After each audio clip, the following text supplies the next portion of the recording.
ಪ್ರಭು ಕ್ರಿಸ್ತರಲ್ಲಿ ನನ್ನ ಒಲುವಿನ ಸೋದರ ಸೋದರಿಯರೇ, ಇವತ್ತಿನ ಶುಭ ಸಂದೇಶ ಮಾರ್ಕ ಅಧ್ಯಾಯ 5 ವಾಕ್ಯ 34 ತಿಳಿಸುವುದೇನೆಂದರೆ, ಮಗಳೇ, ನಿನ್ನ ನಂಬಿಕೆಯು ನಿನ್ನನ್ನು ರಕ್ಷಿಸಿದೆ.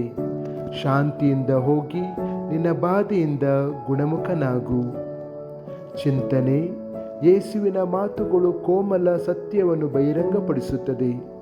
ನಂಬಿಕೆಯು ನಮ್ಮನ್ನು ದೇವರೊಂದಿಗಿನ ವೈಯಕ್ತಿಕ ಭೇಟಿಗೆ ಸೆಳೆಯುತ್ತದೆ.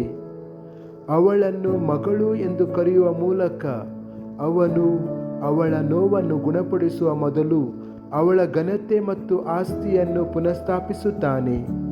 ಅವಳ ಸರಳ ಮತ್ತು ಧೈರ್ಯಶಾಲಿಯುತವಾದ ನಂಬಿಕೆಯು ಸಂಪೂರ್ಣತೆಯ ದ್ವಾರವಾಗುತ್ತದೆ.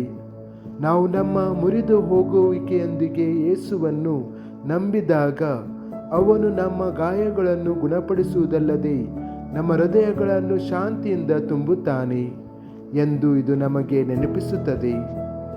ಪ್ರಾರ್ಥನೆ: ಕರ್ತನಾದ ಯೇಸುವೆ, ನಾವು ನಂಬಿಕೆಯೊಂದಿಗೆ ನಿನ್ನ ಮುಂದೆ ಬರುತ್ತೇವೆ. ಅದು ಎಷ್ಟೇ ಚಿಕ್ಕದಾಗಿದ್ದರೂ ಸಹ ನಾವು ನಿಮ್ಮ ಮೇಲೆ ವಿಶ್ವಾಸ ಇಡುತ್ತೇವೆ. ನಮ್ಮ ಗಾಯಗಳನ್ನು ಗುಣಪಡಿಸಿರಿ, ನಮ್ಮ ನಂಬಿಕೆಯನ್ನು ಬಲಪಡಿಸಿರಿ ಮತ್ತು ದೇಹ ಮತ್ತು ಆತ್ಮದಲ್ಲಿ ನಮಗೆ ಸಂಪೂರ್ಣತೆಯನ್ನು ಪುನಃಸ್ಥಾಪಿಸಿರಿ. ನಾವು ನಿನ್ನ ಪ್ರೀತಿಯ ಮಕ್ಕಳು ಎಂದು ತಿಳಿದುಕೊಂಡು ನೀನು ನೀಡುವ ಶಾಂತಿಯಲ್ಲಿ ಪ್ರತಿದಿನ ನಡೆಯಲು ನಮಗೆ ಸಹಾಯ ಮಾಡಿರಿ. ಆಮೆನ್.